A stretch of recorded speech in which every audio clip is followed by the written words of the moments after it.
So, replacing the canvas on a 69 Riviera. There were no videos online, so we decided we would document how we did it. When trying to remove, there's external screws, which were for the bottom, which were no problem. They just were screwed right into the wood. But as you come around the side here, the external screws are very difficult to reach because we have a cargo carrier on the top here. But we're able to use a screwdriver to reach the distance across and underneath in order to get those screws out. Coming to the inside, we removed the trim pieces along the top, around the entire perimeter. You can see these are then stapled in place, and the trim piece just covers that up. So it looks kind of straightforward. We thought it was going to be more complicated than this, but we haven't gotten to replacing the rollers yet. That's going to be more complicated. Okay, we're just pulling the old canvas off, exposing the mold and there's no mold. Mice rat feces. What are you talking about? This is. You got to be careful here because of the wire that comes up for the dome light. We're just going to go ahead and cut this canvas, and then we'll be more. We got to eventually cut the wires in order to string it through the new canvas, but right now it's paintbrush. So on the old canvas, there is this wood that goes along the very bottom edge, probably in order to help hold this canvas in place and so that it doesn't tear and it has more points of contact than just the screw. And so we're taking it out because the new one doesn't have it. And so we're thinking we might be able to reuse some of this wood. Not sure. some of it is breaking apart, so we might just create our own strips on table saw.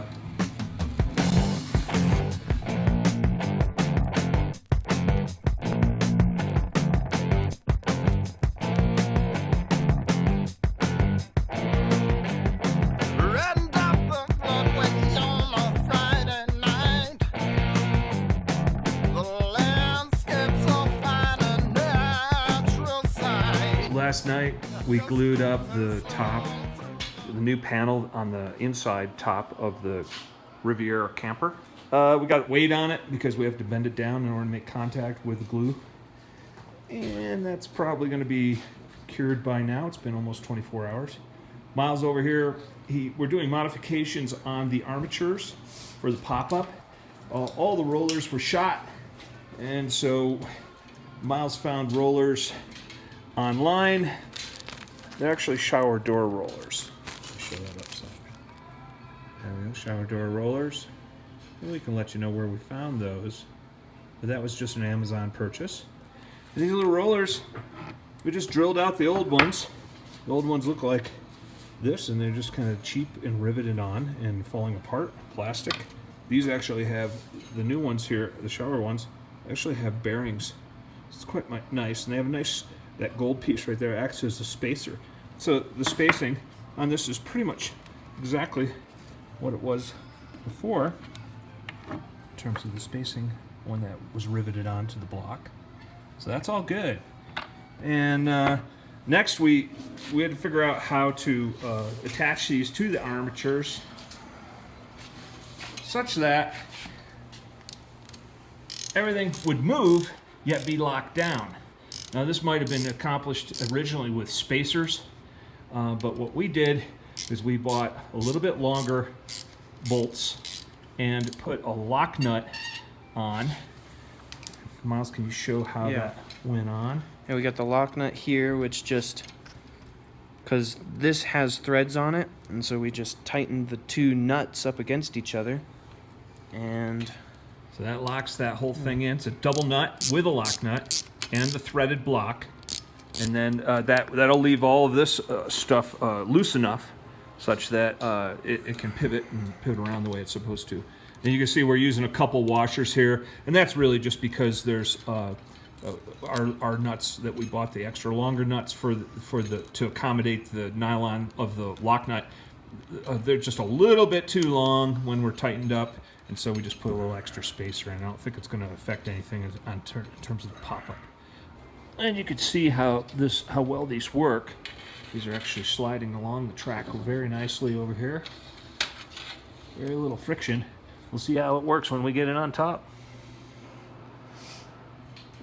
Just putting the armatures back on the top. We've elected to put all the armatures on first, tape the armatures down, kind of tape them all together so that they don't open up. We're going to flip it back up and put it on and then screw it into the top. We just elected to do that instead of trying to make the rollers all fit in. That way we could get everything lubricated, clean, and in place. And then we just set it on and screw it on, basically. That's what our plan is. So again, the close-up on this with those shower curtain type bearings, roller bearings, lock nut.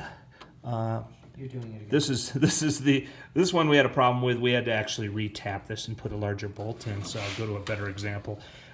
This is just a slightly larger bolt, and the lock nut now is on the inside. It actually fits inside the track, in between the two rollers. And then we got a couple washers here, and then just one washer on the outside. The other thing we did is went to Lowe's and got some new sleeves here. So that we had to cut them down, but it was a standard stock sleeve, two different sleeve sizes, one for the inner, one for the outer, and that allowed us just to tighten this right back up to the carriage bolt. That's it.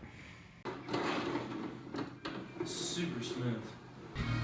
It worked out pretty well putting all the armatures on first and then dropping this thing down and putting the screws in last. We're doubling up on our screws, so we're going to go ahead and put screws in between the old existing ones all along this track here, beef everything up. Self-tapping. Okay, all new spring, or not new springs, all new hardware on the armature, and everything's ready to go. Try it. Oh, Good? it's so smooth. Right on.